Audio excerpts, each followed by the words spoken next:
अगर तुम्हें भी दूसरों की थाली में घी ज़्यादा लगता है तो ध्यान से सुनो ये कहानी। एक सेठ जी थे, उनके यहाँ एक धोबी काम करता था और एक मुनीम जी काम करते थे। कहानी पुराने ज़माने की है। तो धोबी सुबह गधे पर कपड़ों की गठरी लाद कर लेके जाता, दिन भर धोकर सुखाकर शाम को वापस लाता, और मुनीम जी 10 बजे आते और शाम ढलने से पहले वापस चले जाते।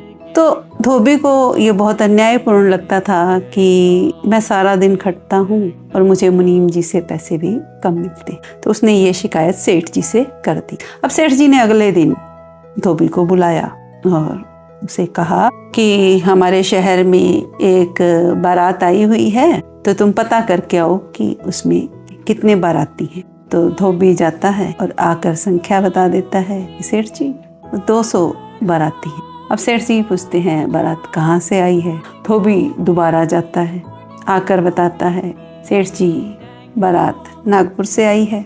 सेठ जी फिर कहते हैं बारात कितने दिन रुकेगी। धोबी फिर जाता है और आकर उत्तर देता है कि बारात 2 दिन रुकेगी। अब सेठ जी मुनीम को बुलाते हैं और मुनीम से बारातियों की संख्या पता करने को कहते हैं। मुनीम जी जाते हैं, वापस आते हैं। सेठ जी वही के वही प्रश्न उनसे दोहराते हैं।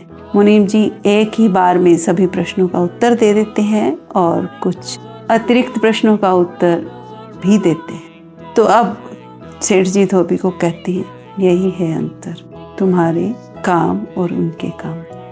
हमें लगता है कि हमें दूसरों से कम मिल रहा है, तो उसके पीछे ये कारण हो सकता है कि हम उस काम में इतनी क्वालिटी, इतनी गुणवत्ता नहीं दे पा रहे हैं।